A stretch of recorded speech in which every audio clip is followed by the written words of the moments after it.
Motor चलती हो यार बात अलग से यार भाई काय देखो। मध्य प्रदेश के खंडवा के पुनासा ब्लॉक के सक्तापुर गांव में एक किसान के खेत से बिजली कंपनी कर्मचारी मोटर पंप उठाकर ले गए। किसान का कहना है कि 4 एकड़ के रकबे के लिए उससे अतिरिक्त कनेक्शन लेने को कहा जा रहा है। बिजली कंपनी कर्मचारी अचानक खेत में आए और मोटर पंप उठाकर ले जाने लगे।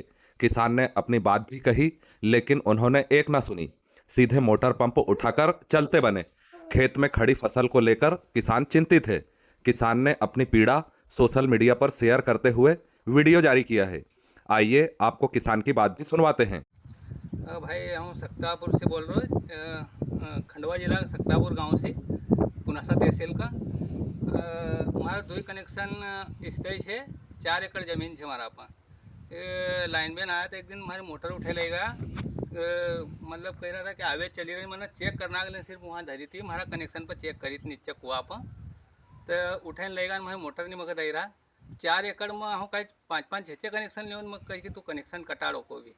हमारा 2 कनेक्शन ऑलरेडी 6 पहले से नारू मक्का की कनेक्शन कटाड़ न, तो मतलब तुम्हारा खेत में सिर्फ पानी दे सको, दूसरा पानी दोगे ना वहाँ तुम्हारी मोटर उठे जाओ न। हमारी 3-3 की मोटर न छन 2 न कनेक्शन भी 3 का छन, 5 का बताओ न। असो अत्याचार महाराज करी रही।